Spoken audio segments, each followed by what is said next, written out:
Hi guys, and welcome to today's FlyerMiler tutorial.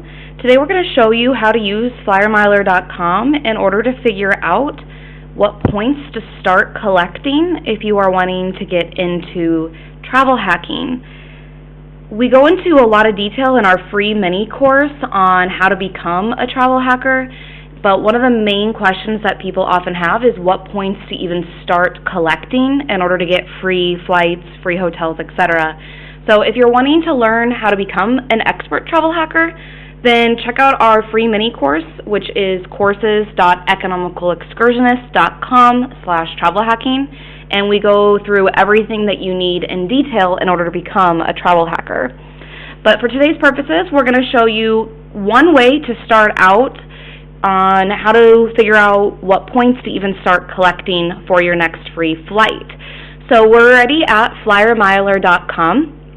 And this is a really easy to use tool. It's free for everybody from beginners to experts who are looking to figure out the best usages of their miles.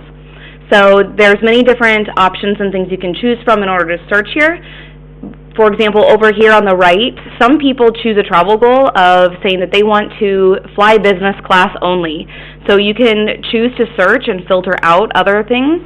But for most beginner travel hackers, they just want a free flight. They don't care where they're sitting at in the airplane. They just are happy with a free flight. So we're going to include all search options today. And once again, to be a travel hacker, you often need to start with setting a goal. So one of your goals should be, where do I want to go to?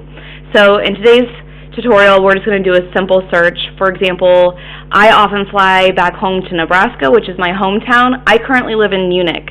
So I'm going to start with typing in Munich, and if I know the airport code, I can just simply type that in. If I don't, I can type in the city as well. And I'm just going to keep typing it in until I find the right airport. So I'm flying from Munich, and I'm flying into Omaha. So again, I can type in the airport code, and that will show up, or just type the whole name as well.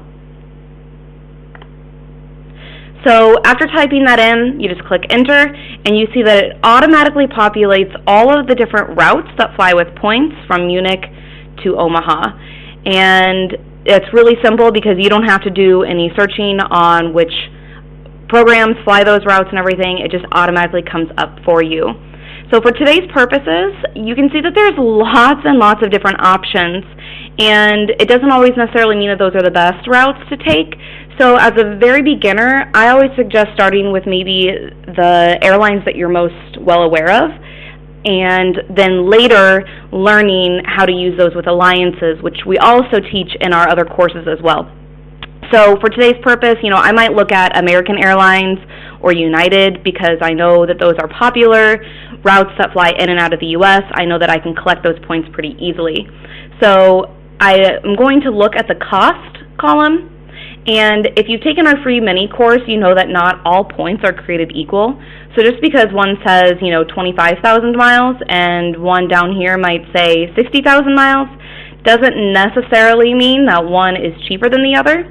So that is where it takes a little bit of research to find out the value of points, which we also teach in our courses as well, because that is often a difficult task to figure out.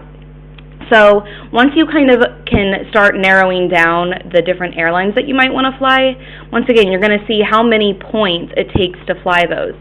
So what's really great about this tool is if you click on the line, you can come over here and you can see different notes about it. If there's fuel surcharges included, this one is specifically for off-peak season, so you know that it's cheaper to fly during these times.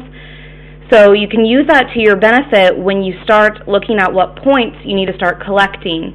So if I see that it takes, for example, 30,000 miles one way, this is all one-way flight prices in points. So if it takes 30,000 miles, it's going to be 60 round trip. So if I know that I want to fly United, I need 60,000 points, and I can use that information to now start researching what credit cards and sign-up bonuses to apply for. And that's really easy because then, there are tons and tons of resources out there on the web.